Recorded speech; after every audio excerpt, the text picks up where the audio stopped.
Hello students, I am विकास सैनी और आज मैं आप लोगों को पढ़ाऊंगा प्रीपोजिशन टॉपिक के कुछ प्रीपोजिशंस के बारे में। साथियों, इससे पहले मैं आप लोगों को बहुत सारे प्रीपोजिशंस पिछली वीडियोस में करा चुका हूं और उसी सीरीज़ में आज हम ये 3 प्रीपोजिशंस आप लोगों के सामने लिखे हुए हैं, इनके बारे में डिस्कशन करेंगे। And these prepositions are very important for your academic examinations and your competitive examinations. और अगर आप लोगों को वीडियो पसंद आए तो प्लीज़ वीडियो को लाइक और चैनल को सब्सक्राइब करना ना भूलिएगा। तो चलिए come to the point, today we will discuss about. देखिए, मैंने यहाँ पे 3 प्रीपोजिशंस लिखे हैं और तीनों का जो फर्स्ट मीनिंग है वो सेम है। इनका मीनिंग भी में होता है, इनटू का मीनिंग भी में होता है और विद इन का मीनिंग भी में होता है। आज मैं आप लोगों को बताऊंगा हम किस कंडीशन में इन का यूज कर सकते हैं, किस कंडीशन में इनटू का यूज कर सकते हैं और किस कंडीशन में हम विद इन का यूज करते हैं। तो देखिए, जैसे मैंने पहला एग्जांपल लिखा है इनके लिए, he is in the room, he is in the room. तो इनका प्रयोग उस कंडीशन में किया जाता है जब कोई वस्तु किसी दूसरी वस्तु के अंदर होती है। सपोज दैट हम घर के अंदर हैं, we are in the house, हम कमरे के अंदर हैं, we are in the room, हम क्लासरूम के अंदर हैं, we are in the classroom, हम बस के अंदर हैं, वी आर इन द बस, हम टैक्सी में हैं, इन द टैक्सी, हम कैब में हैं, इन द कैब, हम कार में हैं, in the car. Okay, whenever a thing is inside another thing, in this condition we use in। और साथ ही दूसरा इसमें कहाँ यूज करते हैं इनका यूज, टाइम के लिए भी इनका यूज किया जाता है। जैसे टाइम 3 प्रकार का होता है। एक तो सपोज दैट आपके सामने लिखा हुआ है मंडे, यानी इट मीन्स किसी दिन का नाम लिखा हुआ है। ओके, एक आपके सामने लिखा हुआ है कोई टाइम पीरियड, जैसे नाइट लिख दिया, और एक आपके सामने लिखा हुआ है जैसे AM, 5 AM या PM। तो अगर दिनों का नाम है तो ऑन का यूज करेंगे, नाइट है इनका यूज करेंगे, और AM या PM का नाम है तो एट का यूज करेंगे। और अगर किसी महीने का नाम है, मान लो किसी ने जून दे दिया, तो उसके पहले भी इनका यूज आएगा। अगर किसी सेशन का नाम है इन 2020, 2021, तो उसके पहले भी इनका यूज करेंगे। ओके, तो टाइम रिलेटेड वर्ड्स के पहले भी इनका यूज किया जाता है। किसी महीने का अगर आपके पास जनवरी का नाम दे दिया गया कि वह जनवरी में आएगा, he will come here in जनवरी।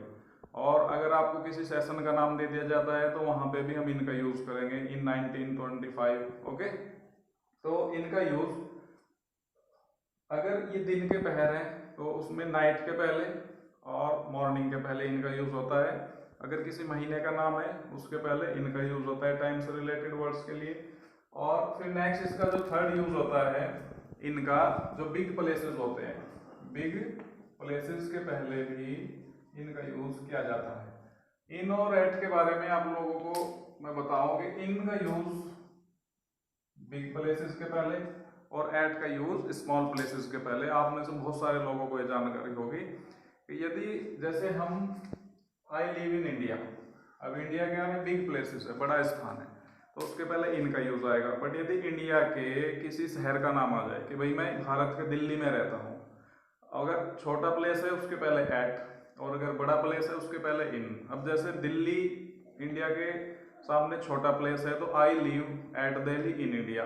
और अगर आ जाए कि मैं दिल्ली के लक्ष्मी नगर में रहता हूँ, तो लक्ष्मी नगर दिल्ली की अपेक्षा छोटी जगह है, उसके एक मोहल्ले का नाम है, तो I live at Laxmi Nagar in Delhi हो जाएगा। तो before big places we use in. जैसे किसी फील्ड का नाम है, the farmers are working in the field, जैसे the cattles are grazing in the field. कोई डेजर्ट का नाम है, रेगिस्तान का नाम है, the camels are running in the desert. तो जितने भी बड़े प्लेसेस होते हैं, किसी महाद्वीप का नाम है, किसी बड़े देश का नाम है, किसी बड़े शहर का नाम है, तो उसके पहले भी इनका यूज किया जाता है। और इनका यूज ट्रेवलिंग के लिए भी होता है।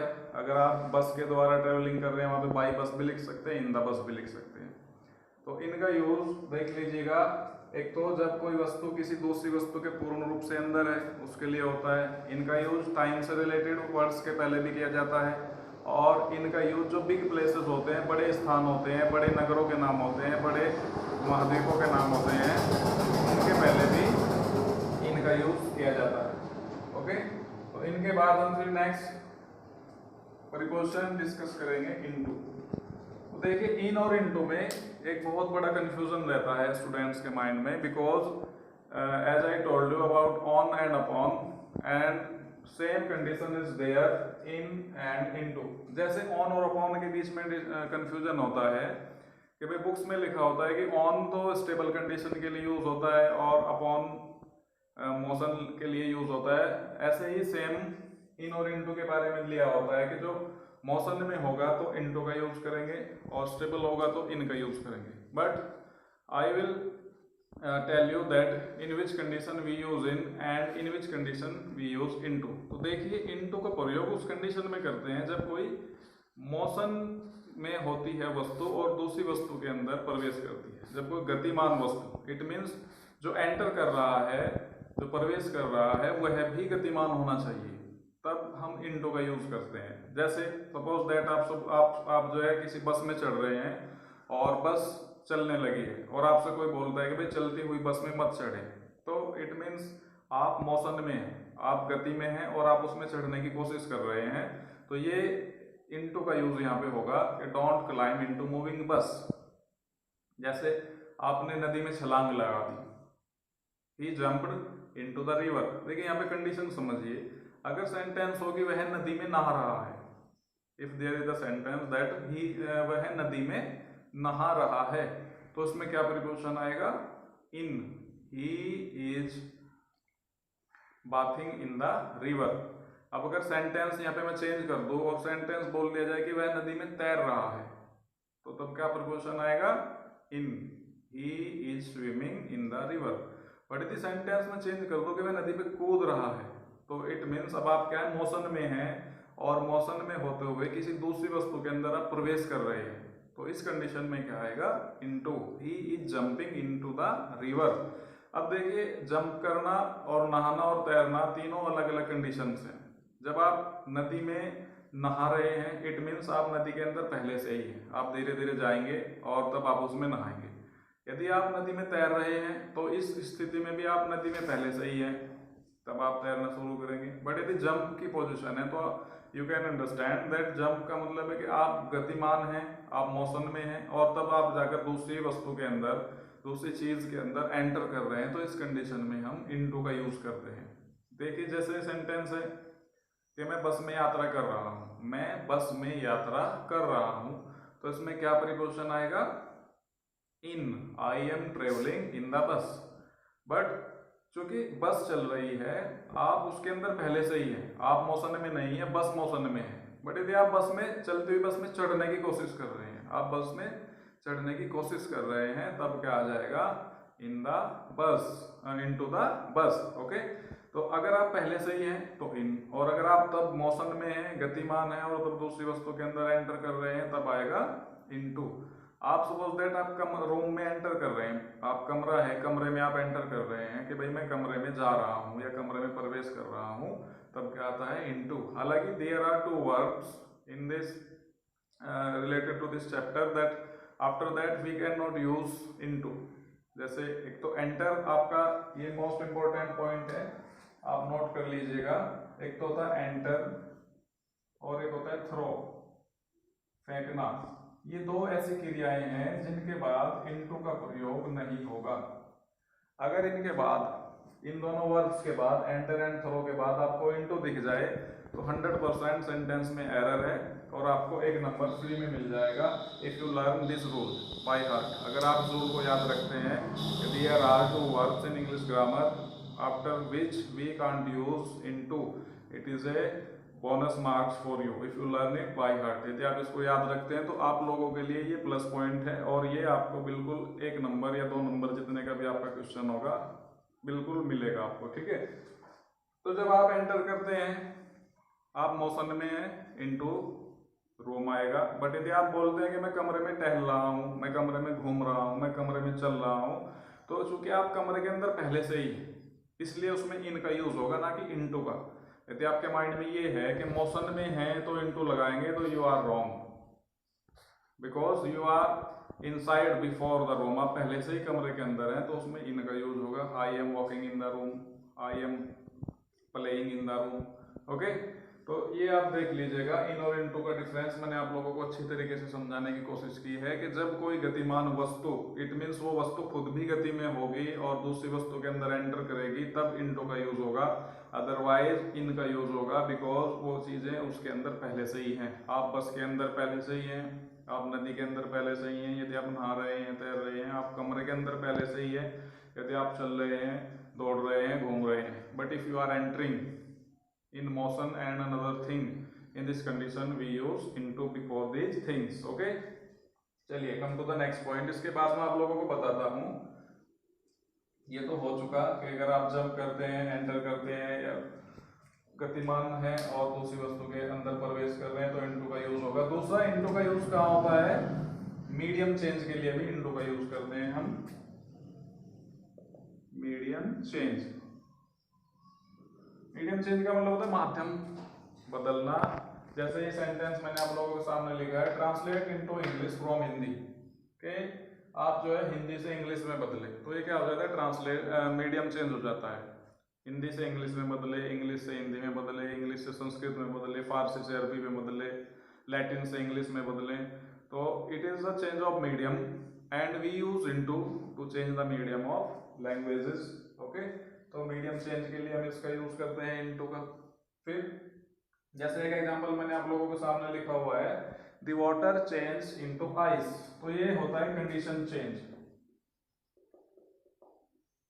कंडीशन चेंज अगर आप कर रहे हैं, अवस्था परिवर्तन आप करते हैं या हो जाता है, तो उसके लिए भी इनटू का यूज करते हैं। ओके, यहाँ पे मैं आप लोगों को बताना चाहूंगा कि there are two more prepositions, दो और इसमें प्रीपोजिशंस यूज की जाती हैं यदि आप एकेडमिक कंडीशन, एकेडमिक एजुकेशन में पढ़ रहे हैं। एक होता है इज मेड ऑफ एंड एक होता है इज मेड फ्रॉम। बहुत सारे स्टूडेंट्स को पता होगा इनके बारे में।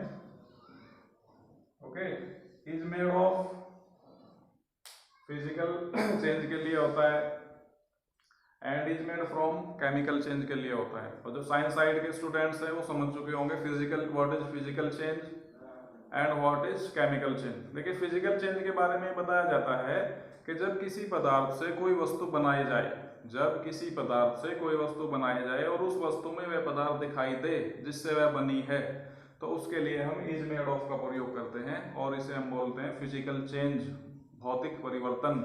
जैसे ब्लैक बोर्ड है या व्हाइट बोर्ड है, ये प्लाई से बना हुआ है और प्लाई इसमें साफ दिखाई दे रही है, तो it is called physical change, means भौतिक परिवर्तन इसको कहेंगे। और इसके लिए यूज करेंगे is made of, the white board is made of ply. जैसे ये दीवार है, सीमेंट से बनी हुई है, आपको सीमेंट इसमें साफ दिखाई दे रही है, तो ये भी क्या होता है, फिजिकल चेंज होता है, भौतिक परिवर्तन होता है। The wall is made of cement. Okay, तो जब कोई वस्तु किसी पदार्थ से बनाई जाए और वह पदार्थ उस वस्तु में दिखाई दे, तो उस कंडीशन के लिए हम यूज करते हैं is made of and it is called the physical change. And come to the next point, is made from. Is made from का यूज होता है केमिकल चेंज के लिए। इसका मतलब है कि जब किसी पदार्थ से कोई वस्तु बनाई जाए और उस पदार्थ में, उस वस्तु में वह पदार्थ दिखाई न दे जिससे वह बनी है, उसके कहते हैं केमिकल चेंज। जैसे दूध से पनीर बनता है, अब पनीर में दूध दिखाई नहीं देगा आप लोगों को। जैसे पानी से बर्फ बनता है, आप लोगों को बर्फ में पानी दिखाई नहीं देगा, तो it is called chemical change. इसे ही रासायनिक परिवर्तन कहते हैं, जब वह पदार्थ उस वस्तु में दिखाई ना दे जिससे वह वस्तु बनी है। लेकिन अगर हम इन दोनों, जो ये दो वर्ड्स हैं मैंने लिखे आप लोगों के सामने एंड बुक्स में भी लिखे हुए होते हैं, इनको रिप्लेस कर दें तो फिर इन दोनों की कोई जरूरत नहीं है और यहाँ पे यूज करते हैं हम इनटू। चाहे फिजिकल चेंज है और चाहे केमिकल चेंज है और चाहे मीडियम चेंज है, चाहे कंडीशन चेंज है, ना तो हमें इज मेड ऑफ याद रखने की जरूरत है, ना ही इज मेड फ्रॉम याद रखने की जरूरत है, हमें केवल इनटू को याद रखने की जरूरत है। इन दोनों कंडीशंस में, चाहे फिजिकल है चाहे केमिकल है, हम इनटू का यूज करेंगे, no doubt. Okay, but these words come in your 10th and 9th class grammar. Okay, so I revised you about these words. तो इनटू का यूज देख लीजिएगा, जब कोई गतिमान वस्तु मोशन में है और दूसरी वस्तु के अंदर प्रवेश करती है तब इनटू का यूज करते हैं। जब हम उसका जो है कंडीशन चेंज करते हैं, अवस्था परिवर्तन हिंदी में इसको बोलते हैं, तो उसके लिए इनटू का यूज करते हैं। और तीसरा जब हम उसका मीडियम चेंज करते हैं, माध्यम परिवर्तन करते हैं, तब हम इनटू का यूज करते हैं। तो इनटू का यूज 3 प्रकार से होता है, ये मैंने आप लोगों को समझाया and I hope that you will understand. Next preposition is with in. With in का मीनिंग भी में होता है, लेकिन विद इन का कंडीशन अलग है। Within time related sentences में यूज होता है। If there is any intention, boundation, restriction with the subject और एनी अदर ऑब्जेक्ट, जब कहीं कोई बाध्यता है, कोई मजबूरी है, कोई इरादा है, उस कंडीशन में हम विद इन का यूज करते हैं टाइम से रिलेटेड। यदि आप अपने सपोज दैट आपके पास आपका सर्वेंट है, नौकर है, आपने रखा हुआ है, और आप उसे बोलते हैं कि भाई ये काम तुम्हें 1 घंटे में करना होगा, तो उस कंडीशन में विद इन का यूज होगा you will do this work within a week. यदि आप अपने दोस्त से वादा करते हैं कि भाई मैं 2 हफ्ते के आसपास या 2 हफ्ते के अंदर तुम्हारे पास पहुंच जाऊंगा, I will reach you with in 2 weeks. Okay, जब आप अपने बाउंडेशंस थोपते हैं किसी दूसरे के ऊपर, आप किसी को प्रेशराइज करते हैं, आप किसी को धमकाते हैं, और उस कंडीशन में विद इन का यूज होता है कि भाई तुम्हें स्कूल जाना पड़ेगा, या तुम स्कूल 1 मिनट में जाओगे विद इन 1 मिनट, या तुम इस काम को 2 घंटे में करोगे, तो विद इन 2 आवर्स। ओके, तो चलिए ये थे आप लोगों के 3 प्रीपोजिशंस मैंने आप लोगों को डिफाइन किए, डिस्क्राइब किए, और आई होप आप लोगों को समझ में आया होगा। If you have any problem, any queries, you may comment, आप मुझे कमेंट कर सकते हैं, पूछ सकते हैं। और यदि आप लोगों को वीडियो पसंद आया हो तो वीडियो को लाइक कीजिएगा और चैनल को सब्सक्राइब कीजिएगा, और फिर मिलते हैं नेक्स्ट वीडियो में। जो बचे हुए प्रीपोजिशंस हैं मैं आप लोगों को उनके बारे में बताऊंगा और कोशिश करूंगा कि आप लोगों को अच्छे से समझ में आ जाए। Okay, thanks.